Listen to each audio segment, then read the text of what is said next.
আমাদের প্রিয় নবী সাল্লাল্লাহু আলাইহি ওয়াসাল্লাম বাল্য বয়স থেকেই প্রচণ্ড পরিশ্রমী ও আত্মনির্ভরশীল ছিলেন। তিনি তার চাচা আবু তলেবকে নানাভাবে সহায়তা করার চেষ্টা করতেন। খুব অল্প মজুরির বিনিময়ে মেষ চড়ানোর মতো কঠিন পরিশ্রমের কাজ করতে লাগলেন তিনি, এবং পরবর্তীতে নবুয়ত লাভের পর সাহাবীদের সাথে তিনি এ বিষয়ে আলোচনা করতে দ্বিধাবোধ করেননি। তিনি কখনোই এই কাজের জন্য লজ্জিত ছিলেন না, বরং এটি ছিল তার মানসিক পরিপক্কতা, দৃঢ়তা আর সর্বোত্তম মানবিক গুণাবলী অর্জনের একটি মাইল ফলক। পূর্ববর্তী সকল নবী রসুলগণই এই পেশার মধ্যে নিযুক্ত ছিলেন, আর এভাবেই পর্যায়ক্রমে বিভিন্ন কাজ ও পরীক্ষার মাধ্যমে আল্লাহ তাআলা তাদেরকে নবুয়ত এবং দাওয়াতের কাজের জন্য প্রস্তুত করেছেন। মহান আল্লাহ তাআলা আমাদের প্রিয় রাসূলকে এত অল্প বয়স থেকেই এত পরীক্ষা আর পরিশ্রমের মধ্য দিয়ে পার করেছেন, যেন সর্বকালের শ্রেষ্ঠ মানুষের জীবনের প্রতিটা পদক্ষেপেই আমাদের জন্য উদাহরণ হয়ে থাকে। রাসূল সাল্লাল্লাহু আলাইহি ওয়াসাল্লামের বয়স যখন আনুমানিক 15 থেকে 17, তখন কুরাইশ নেতাদের মধ্যে হিলফুল ফুদুল নামে একটি চুক্তি হয়। তা তখনকার আরব সমাজে বিদ্যমান থাকা ন্যায়নীতির একটি চমৎকার উদাহরণ। ইয়েমেন থেকে আসা জুবাইর গোত্রের একজন ব্যবসায়ী মক্কায় আসেন ও হজের আগে তার পণ্য বিক্রয় করলেন তৎকালীন ধনাঢ্য ব্যবসায়ী ও কুরাইশ গোত্রের নেতা আল আস ইবন ওয়াইলের কাছে। আল আস ওয়াদা করলেন যে হজ্জের পরে তিনি তার টাকা পরিশোধ করে দিবেন, কিন্তু তিনি ওয়াদা ভঙ্গ করেন। এক পর্যায়ে সেই ব্যবসায়ী অন্য নেতাদের কাছে ধর্ণা দেন, কিন্তু আল আস প্রভাবশালী নেতা হয় কেউই তার সাহায্যে এগিয়ে আসে না। তখন সেই ব্যক্তি একটি কবিতার মাধ্যমে পুরো ঘটনা কাবার সামনে দাঁড়িয়ে জনসমক্ষে প্রচার করে দেয়। আমাদের বুঝতে হবে যে সে সময়ে জনসমক্ষে দাঁড়িয়ে কবিতা আবৃত্তি করাই ছিল বর্তমান সময়ে সামাজিক মাধ্যমে একটি ভিডিও ভাইরাল হয়ে যাওয়ার মতো। তার কবিতাটি ছড়িয়ে পড়ে মানুষের মুখে মুখে এবং সমাজের সবাই জেনে যায় তার বিরুদ্ধে কেমন অন্যায় হয়েছিল। এই সংবাদ যখনই রাসূল সাল্লাল্লাহু আলাইহি ওয়াসাল্লামের বড় চাচা জুবাইর ইবনে আব্দুল মুত্তালিবের কানে আসে, তিনি তখনই গোত্রের সব সিনিয়র নেতাদেরকে নিয়ে কুরাইশদের বয়োজ্যেষ্ঠ নেতা আব্দুল্লাহ ইবনে জুদআনের বাড়িতে উপস্থিত হন। সেখানে তারা এই চুক্তিতে আসেন যে তারা যে কোনো মূল্যে মজলুমদের সহায়তা করবে, সে যেই গোত্রেরই হোক না কেন। এরপর তারা পবিত্র কাবার সামনে দাঁড়িয়ে এই চুক্তির ঘোষণা দেন এবং প্রত্যেক নেতা তাদের হাত সুগন্ধিতে ডুবিয়ে কাবার গায়ে ছড়িয়ে দেন। এই কারণে এই চুক্তিটির একটি নাম হয় হিলফুল মুতাইয়্যিবিন।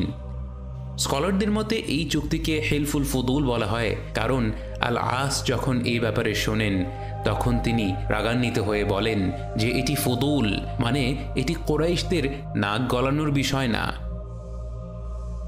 রাসূল সাল্লাল্লাহু আলাইহি ওয়াসাল্লামের বয়স যখন প্রায় 23, তখন তিনি খাদিজা রাদিয়াল্লাহু আনহার বোনের মেষ চড়ানোর কাজ নেন।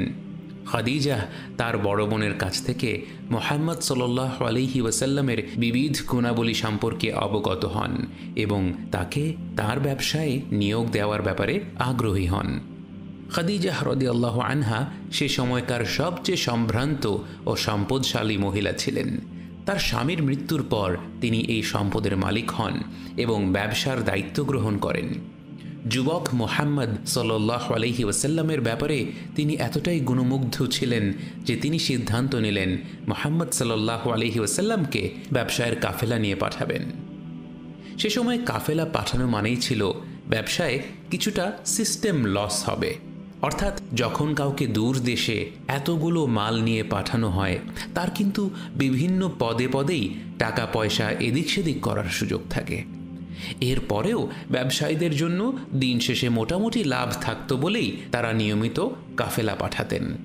কিন্তু যখন মা খাদিজা রাদিয়াল্লাহু আনহা রাসূল সাল্লাল্লাহু আলাইহি ওয়াসাল্লামকে তার কাফেলার দায়িত্বে নিয়োজিত করলেন, তাঁর সততা ও ন্যায়পরায়ণতার কারণে কোনো রূপ পূর্ব অভিজ্ঞতা ছাড়াই আল্লাহর অশেষ রহমতে তিনি সাধারণ কাফেলার চেয়ে প্রায় 2-3 গুণ বেশি লাভ নিয়ে ফিরে এলেন। কাফেলাতে খাদিজা রাদিয়াল্লাহু আনহা তাঁর দাসী মাইসারাকেও পাঠিয়েছিলেন রাসূল সাল্লাল্লাহু আলাইহি ওয়াসাল্লামকে সাহায্য করার জন্য। কাফেলা থেকে ফিরে মাইসারা রাসূল সাল্লাল্লাহু আলাইহি ওয়াসাল্লামের প্রশংসায় পঞ্চমুখ হয়ে পড়ল। এদিকে রাসূল সাল্লাল্লাহু আলাইহি ওয়াসাল্লামের চরিত্র ও সততায় মুগ্ধ হয়ে তাঁর প্রতি খাদিজা রাদিয়াল্লাহু আনহার সম্মান বেড়েই চলল। তিনি নাফিসার মাধ্যমে রাসূল সাল্লাল্লাহু আলাইহি ওয়াসাল্লামকে তাঁর সাথে বিবাহের প্রস্তাব পাঠালেন। নাফিসা কৌশলে ব্যাপারটি ম্যানেজ করলেন। তিনি রাসূল সাল্লাল্লাহু আলাইহি ওয়াসাল্লামকে বললেন, মুহাম্মদ, তুমি বিয়ে করো না কেন? রাসূল সাল্লাল্লাহু আলাইহি ওয়াসাল্লাম বললেন, আমাকে কে বিয়ে করবে? আমি এতিম মানুষ, আর আমার তেমন ধন সম্পদও নেই। সুবহানাল্লাহ, আল্লাহর শ্রেষ্ঠ সৃষ্টি এতটাই বিনয়ী ছিলেন, তিনি নিজেকে বিয়ের উপযুক্তই মনে করতেন না। নাফিসা বললেন, খাদিজা যদি তোমাকে বিয়ে করতে রাজি হতো তাহলে কেমন হতো? রাসূল সাল্লাল্লাহু আলাইহি ওয়াসাল্লাম অবাক হয়ে বললেন, তিনি আমাকে কেন বিয়ে করতে চাইবেন? নাফিসা বুঝে নিলেন যে রাসূল সাল্লাল্লাহু আলাইহি ওয়াসাল্লাম খাদিজা রাদিয়াল্লাহু আনহাকে বিয়ে করতে অসম্মতি প্রকাশ করেননি, শুধু বুঝতে পারছিলেন না খাদিজা তাকে বিয়ে করার ব্যাপারে আগ্রহী কেন হবেন। এরপর তিনি খাদিজার সাথে কথা বলে তাদের বিবাহের আয়োজন করা আরম্ভ করলেন। রাসূল সাল্লাল্লাহু আলাইহি ওয়াসাল্লামের বয়স যখন আনুমানিক ৩৫ বছর, তখন পবিত্র কাবা ঘর পুনর্নির্মাণ করা হয়। মূলত একটি অগ্নিকাণ্ড ও পরবর্তী বছরে বন্যায় কাবা ঘরে ব্যাপক ক্ষয়ক্ষতি হয়, যার প্রেক্ষিতে কাবা ঘর পুনর্নির্মাণ করা জরুরি হয়ে পড়ে।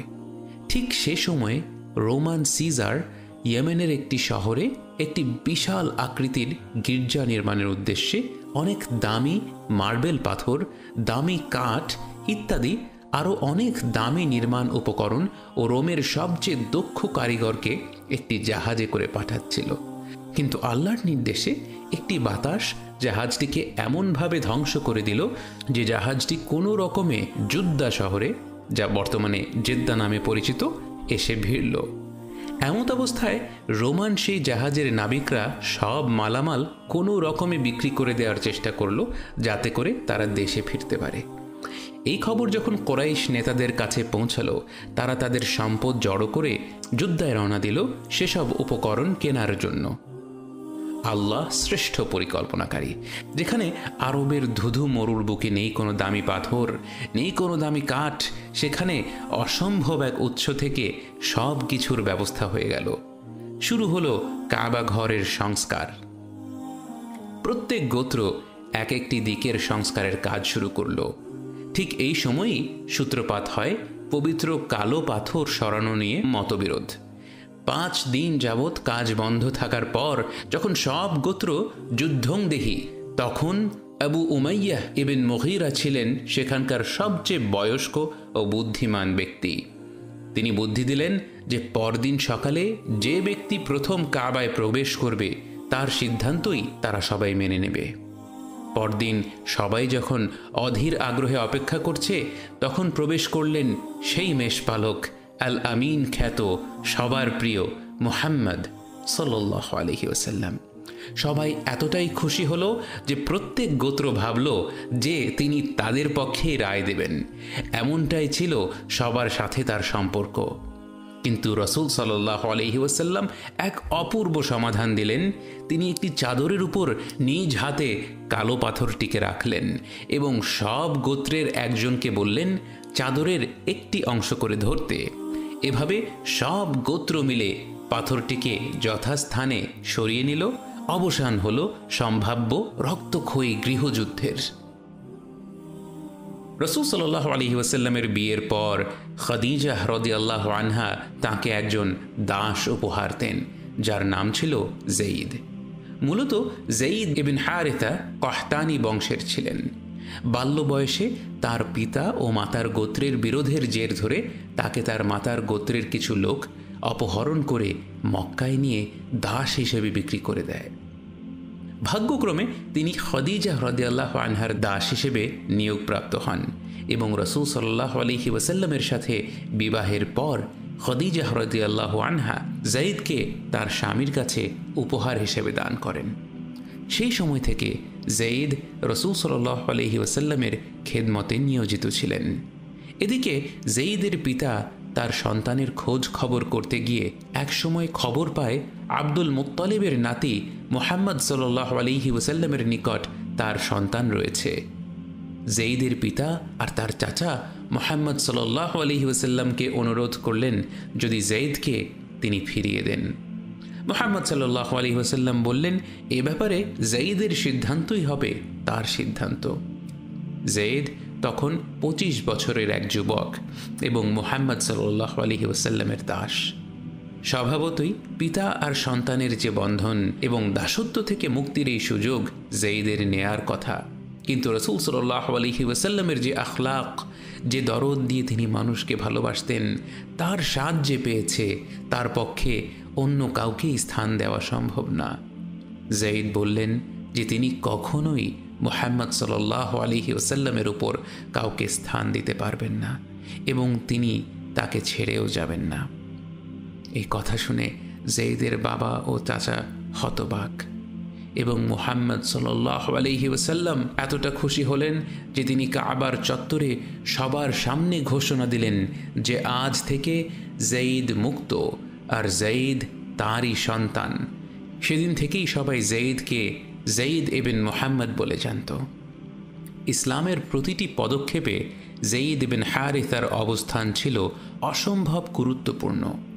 রাসূল সাল্লাল্লাহু আলাইহি ওয়াসাল্লামের নির্দেশে গুরুত্বপূর্ণ বেশ কিছু যুদ্ধের নেতৃত্ব দিয়েছেন তিনি একমাত্র সাহাবী যার নাম পবিত্র কোরআনে আল্লাহ সুবহানাহু ওয়া তাআলা উল্লেখ করেছেন। মক্কা বিজয়ের পর রোমান বাহিনীর সাথে মুতআর যুদ্ধে তিনি শাহাদাত বরণ করেন। জীবনের এই পর্যায়ে এসে রাসূল সাল্লাল্লাহু আলাইহি ওয়াসাল্লাম নির্জনে কিছুটা সময় কাটাতে আরম্ভ করলেন এবং জীবনের উদ্দেশ্য নিয়ে গভীরভাবে ভাবতে লাগলেন। এক পর্যায়ে তিনি জাবল নূর পাহাড়ে উঠে হেরা গুহায় বসে ধ্যান করা আরম্ভ করলেন। কখনো সমাজের কোলাহল থেকে শারীরিকভাবে নিজেকে সরিয়ে নিতে পারলে মানসিক ও আধ্যাত্মিকভাবেও এক প্রকার স্বচ্ছতা অর্জন করা যায়। পাহাড় চূড়ার সেই গুহায় বসে দূরে কাবার দিকে তাকিয়ে রাতের আকাশ ভরা তারা, খোলা মরুর হাওয়া, বুক ভরা প্রশ্ন আর সত্যের অন্বেষণ করার স্পৃহা নিয়ে রাসূল সাল্লাল্লাহু আলাইহি ওয়াসাল্লাম যেন হারিয়ে যেতে লাগলেন এক অন্য জগতে। ধীরে ধীরে তিনি তাঁর জীবনে ছোট ছোট কিছু পরিবর্তন লক্ষ্য করতে লাগলেন, কিন্তু তখনও নিশ্চয়ই তাঁর কোনো ধারণাই ছিল না কত শীঘ্রই পৃথিবীর ইতিহাসে এক নতুন অধ্যায় আরম্ভ হতে যাচ্ছিল এবং সেই অধ্যায়ের আরম্ভ সেই হেরা গুহা থেকেই।